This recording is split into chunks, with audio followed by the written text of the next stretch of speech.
Hello, I'm still at the IBM corporate headquarters from 1964 to 1997. I wanted to follow up on the last segment I posted, the small movie IBM produced in 1964 called Once Upon a Punch Card. I wanted to talk a little bit about what's important in that video and why I found that interesting.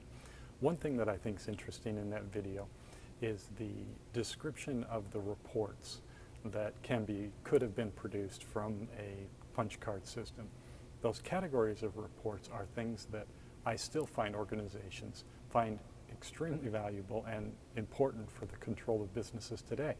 Yes, we have many more of those reports. We have a lot more attributes on those reports. We have many different cuts of the reports over different time periods, many different kinds, but still those categories of reports are quite interesting, and the purposes of them are still very relevant today, 50 plus years since that little movie was made. I think, though, the most interesting point of the movie, the reason I found it so fascinating, was this single graphic that talks about the posting processes. Notice we start at the top by capturing the business event. Yes, we've talked about capturing business events and editing the business event and encoding it in different ways. So getting to the transaction file, but once you get to the transaction file, then it's time to post.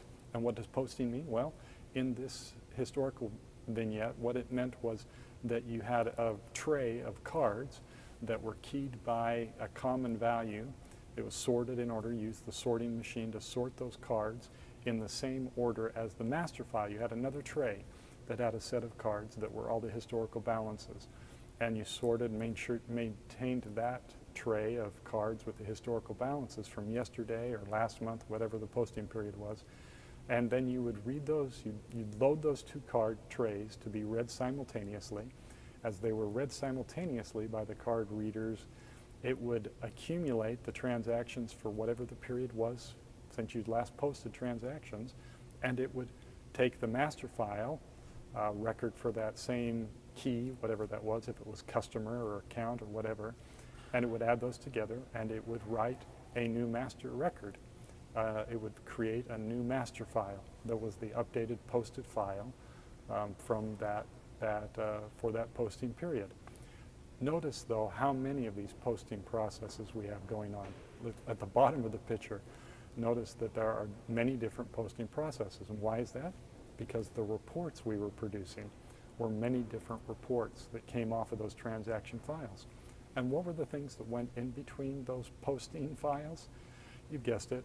It was a reconciliation process. In order to make sure that the balances were correct, we needed to test that we had posted all of the transactions correctly, and we wanted to make sure that we had continually posted the transactions correctly historically as well, so that those posted files contained all of the transactions that were applicable to that posting process. This process is something we still use today. The basis of this process is still used in all quantitative systems today. It has not changed dramatically since this movie was made over 50 years ago, and even 450 years before that, when the accounting system was first described by Luca Pacioli. Another thing that I find interesting is to consider if we had all of the cards, the transaction cards, from the first time the organization began, from the first transaction of the organization until the cutoff period for our posting process. If we had a large tray of those, we'd be able to produce every output, every one of those master files, every report based upon those master files off of that set of cards. There's gaps between these posted files at the bottom. There's attributes chosen to post to one master file that aren't on the other master file, or attributes lost on the transaction records. We can't produce those reports, but if we had all of the transactions, we'd be able to produce every report in every master file, plus any of the reports in those gaps, anything between those master files as well. But that would be, for a large organization, a very large tray of cards. The same thing is true today. The transactions we have recorded in whatever format they are, if we had all of those, they were going to be very large, and thus we have posting processes involved. Understanding these concepts, though, the reason I think this video is interesting and helpful is because it makes so simple the idea of a posting process that you have to read the transactions, you have yesterday's master file.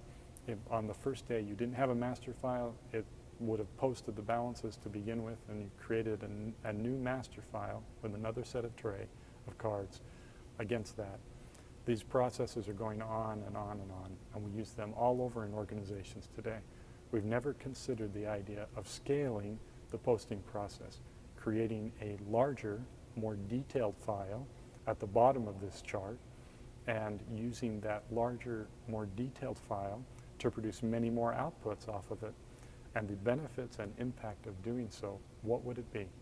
I think that would be something we might call an instrument ledger as part of a metric engine.